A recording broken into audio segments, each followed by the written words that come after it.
En los últimos 36 años, el sector salud creció de manera desproporcional, informó el presidente Andrés Manuel López Obrador.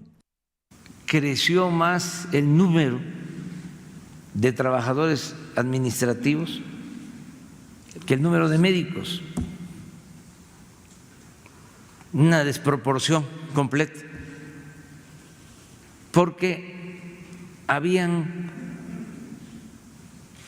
siguen habiendo como 6,000 o 8,000 trabajadores para censar.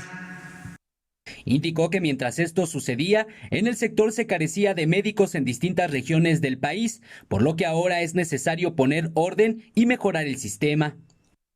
Ahora se aprueba la ley para crear el Instituto de Salud para el Bienestar y va a mejorar mucho la atención médica. Se van a destinar 40,000 millones de pesos adicionales al sector salud. Señaló que el propósito de su gobierno es crear un sistema de salud como el que tienen Canadá y Dinamarca, por lo que informó que quienes se han manifestado en contra de la creación del Instituto de Salud para el Bienestar no tienen nada de qué preocuparse.